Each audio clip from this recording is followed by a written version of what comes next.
Hi first graders! We are going to get started on a new project today, and we are going to be learning about something called value.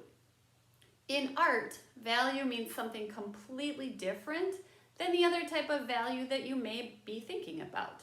So sometimes when we think about value, we think about how much something is worth or how much something costs. But in art, value is how light or how dark something is. And when we add value to our pictures, it makes them look much more realistic. So if I take a color like black and I add a little bit of white to it, it's going to be just a little bit of a lighter black or a dark, dark, dark gray. And if I add more white, it will become a lighter gray. And I would continue adding more and more and more and more white to it until I hardly have any black showing up or until I get all the way to white. So that is called a range of value, and we are going to be using value to paint a pumpkin. And we will actually do the painting part next time. Today we'll do the drawing part, and I will do that demonstration in just a second. So today we are going to focus on drawing our pumpkin, and I want you to make sure that you draw your pumpkin really big. We want it to fill up most of the paper. Usually when I do this project, we use a piece of paper that is like 2 times the size of the paper that you have now, but that's just a little bit difficult to do when we're working from home. So we're going to use our small piece of paper, but we really want to make sure that we are drawing big.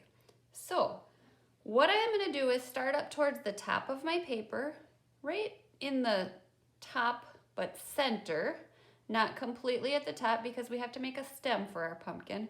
And I'm going to make the letter V, okay, not very big. And then what I'm going to do is kind of make my pumpkin look sort of like a heart. But at the bottom it's not pointy, it's just kind of flat. And I'm going to draw the bottom until I'm almost straight down from the pointy part of that V. And then I'll do the same thing on the other side. So it looks like this. And we can make it go up like an upside down V right at the bottom as well. Now, what we're going to do is make from the pointy part of the V all the way down to the bottom pointy part, we're going to make a line that goes not quite straight down, but pretty close to straight down. It's curved a little bit, and anything on this side of this line is going to be curved kind of like the letter C, but it's not going to be like, it's not going to be a C like this. It's just going to have that curve going that way.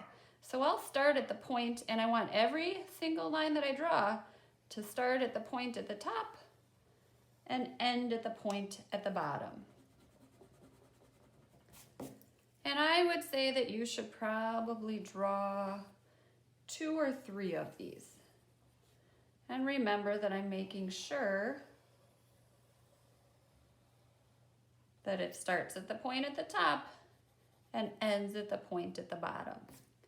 Now on this side of that line, I am going to do the same thing, but now my line is curving the opposite direction.